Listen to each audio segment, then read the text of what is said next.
नारद गीता दूसरा अध्याय। शुकदेव को नारद जी का सदाचार और अध्यात्म विषयक उपदेश। नारद जी कहते हैं, शुकदेव, शास्त्र शोक को दूर करने वाला, शांतिकारक और कल्याणमयी है।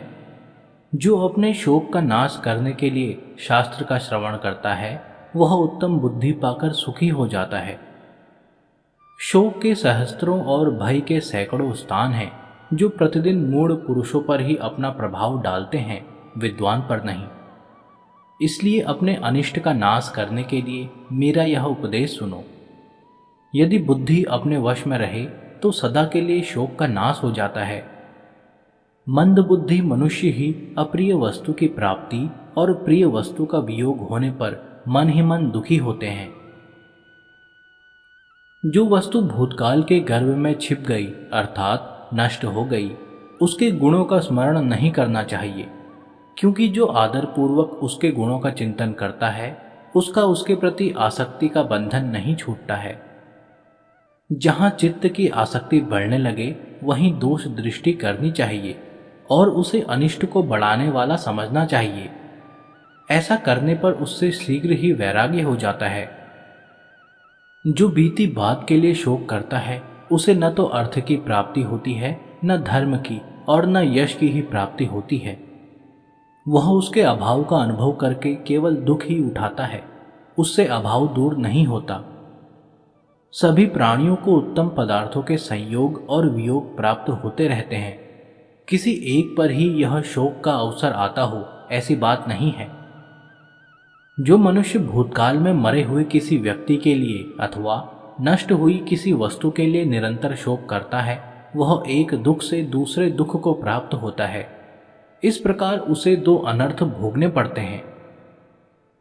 जो मनुष्य संसार में अपनी संतान की मृत्यु हुई देखकर भी अश्रुपात नहीं करते वे ही धीर हैं।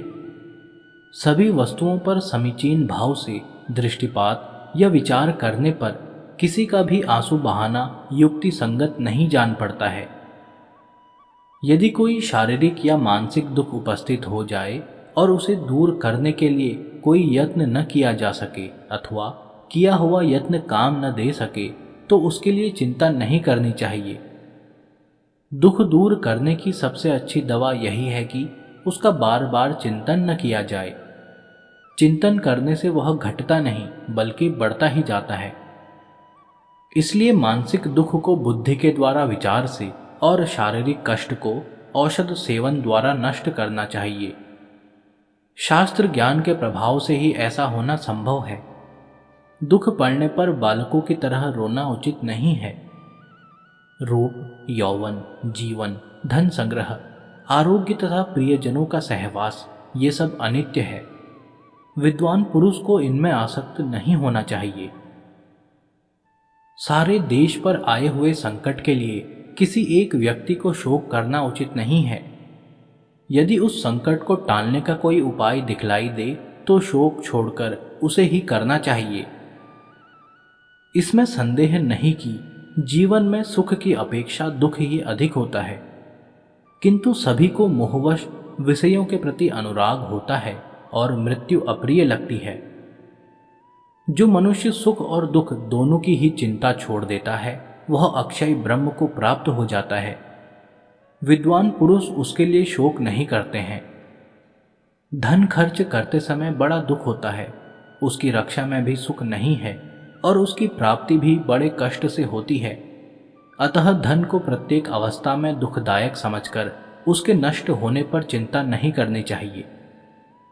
मनुष्य धन का संग्रह करते करते पहले की अपेक्षा ऊंची धन संपन्न स्थिति को प्राप्त होकर भी कभी तृप्त नहीं होते। वे और अधिक की आशा लिए हुए ही मर जाते हैं, किंतु विद्वान पुरुष सदा संतुष्ट रहते हैं। वे धन की तृष्णा में नहीं पड़ते। संग्रह का अंत है विनाश, ऊंचे चढ़ने का अंत है नीचे गिरना, संयोग का अंत है वियोग और जीवन का अंत है मरण। तृष्णा का कभी अंत नहीं होता, संतोष ही परम सुख है। अतः पंडित जन इस लोक में संतोष को ही उत्तम धन समझते हैं। आयु निरंतर बीती जा रही है, वह पल भर भी ठहरती नहीं है। जब अपना शरीर ही अनित्य है, तब इस संसार की किस वस्तु को नित्य समझा जाए। जो मनुष्य सब प्राणियों के भीतर मन से परे परमात्मा की स्थिति जानकर उन्हीं का चिंतन करते हैं, वे संसार यात्रा समाप्त होने पर परम पद का साक्षात्कार करते हुए शोक के पार हो जाते हैं। जैसे जंगल में नई नई घास की खोज में विचरते हुए अतृप्त पशु को सहसा व्याघ्र आकर दबोच लेता है, उसी प्रकार भोगों की खोज में लगे हुए अतृप्त मनुष्य को मृत्यु उठा ले जाती है। तथापि सबको दुख से छूटने का उपाय अवश्य सोचना चाहिए। जो शोक छोड़कर साधन आरंभ करता है और किसी व्यसन में आसक्त नहीं होता, वह निश्चय ही दुखों से मुक्त हो जाता है। धनी हो या निर्धन, सबको उपभोग काल में ही शब्द, स्पर्श, रूप, गंध और उत्तम रस आदि विषयों में किंचित सुख की प्रतीति होती है, उपभोग के पश्चात नहीं। प्राणियों के एक दूसरे से संयोग होने के पहले कोई दुख नहीं रहता। जब संयोग के बाद वियोग होता है, तभी सबको दुख हुआ करता है। अतः अपने स्वरूप में स्थित विवेकी पुरुष को किसी के वियोग में कभी भी शोक नहीं करना चाहिए। मनुष्य को चाहिए कि वह धैर्य के द्वारा शिश्न और उदर की, नेत्र के द्वारा हाथ और पैर की, मन के द्वारा आंख और कान की तथा सद्विद्या के द्वारा मन और वाणी की रक्षा करे। जो पूजनीय तथा अन्य मनुष्यों में आसक्ति को हटाकर विनीत भाव से विचरण करता है, वही सुखी और वही विद्वान है। जो अध्यात्म विद्या में अनुरक्त, कामना शून्य तथा भोग शक्ति से दूर है, जो अकेला ही विचरण करता है, वही सुखी होता है।